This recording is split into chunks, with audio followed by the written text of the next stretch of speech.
Hello, and welcome back to my YouTube channel. My name is Professor Govalla, and today I'm going to be talking to you about series combination of capacitors. And essentially the goal of this video is imagine you have capacitors in series, and we want to represent it as this bigger capacitor, C equivalent, right? So we want to map from, let me call this case 1 to case 2, where I'm going to call this the equivalent circuit, right? So first, what I'm going to do is I'm going to write equations that correspond to case 1.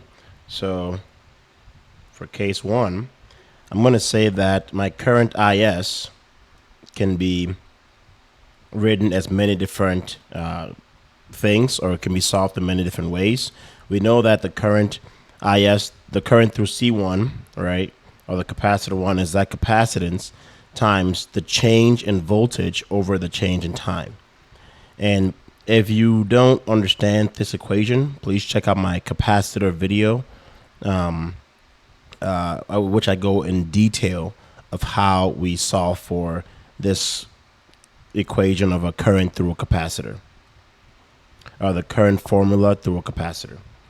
So we can also say that this is equals to C2 dV2 over dt.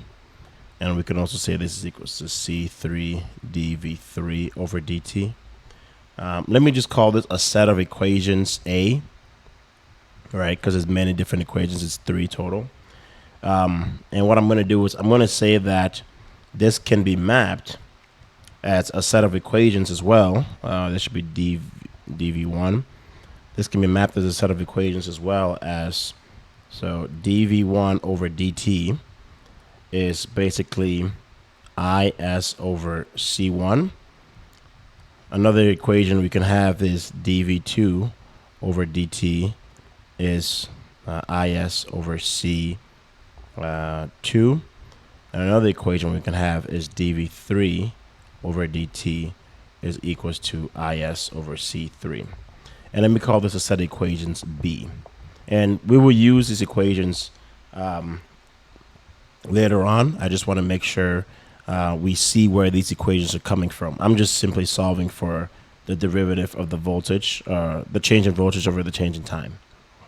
Okay, so still keeping what we have for case 1, I'm going to write another equation here. I'm going to say that Vs is equals to V1 plus V2 plus V3, where explicitly speaking, this is V1, this is V2, and this is V3. And by the conservation of energy, we know that through a loop, if I input a voltage through that loop, it has to equal the voltage drops across all components. All right. Okay, so what I'm going to do is I'm going to call this equation set 1. I'm going to go ahead and we're going to take the derivative of Vs over Vt. And this is going to be the derivative over dt times V1 plus V2 plus V3. All right, let me call this equation 2. And if I distribute that Vt, we notice that dVs over dt is simply dV1 over dt plus dV2 over dt plus dV3 over dt. So I hope so far this makes sense in terms of all the equations I've written out for my case number 1. Okay, so now what we're going to say is that for the equivalent circuit located here, or case 2, or if we want to make this equivalent, we know that IS is equals to C equivalent times dVs over dt. All right. So then we can say that, okay, IS must equals, for these two equations, for these two circuits to be equivalent, right? Case 1 and case 2 to be equivalent. We can say that IS must equal to C equivalent, and dVs over dt, we know from equation number 3, there's a typo here. We know from here, let me start this. We know dvs over dt is simply, this is multiplied by dv1 over dt plus dv2 over dt plus dv3 over dt. Okay, so then we can also rewrite this. So is is equals to c equivalent, but what's d1 over dt equals to, right?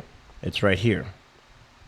Is over c1, dv2 over dt is equals to is over c2, dv3 over dt is equals to is over c3.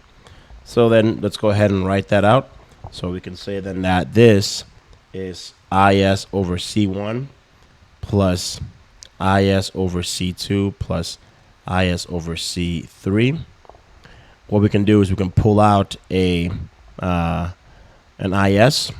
So we get is is equals to c equivalent times is 1 over c1 plus 1 over c2 plus 1 over c3. Obviously is are on both sides, so we can cancel this. So then this just becomes 1, or let me cancel this. So this is equals to 1. Let me go ahead and divide both sides by c equivalent.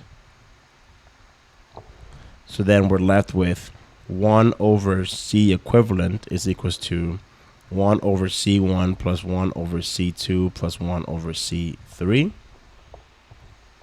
And obviously c equivalent is then 1 over c1 plus 1 over c2 plus 1 over c3. And we take the inverse of that. So there's a -1 here. And we can talk about what's called the general equation. Let me use a different color. The general equation for a capacitor in series. Then this then becomes C equivalent is equals to 1 over C1 plus 1 over C2 plus ... plus 1 over Cn to the -1, right? Or we could say it's the sum, let me call this n, is equals to, well, we actually want to use a lowercase value. I is equals to 1 to capital N, 1 over Ci, and inverse that.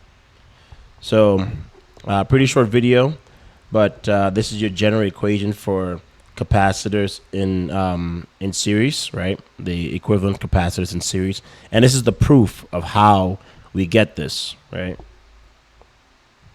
If you have any questions, please leave them down in the comment section below. If you like the video, please give it a thumbs up. Please share my YouTube channel and subscribe. Thank you.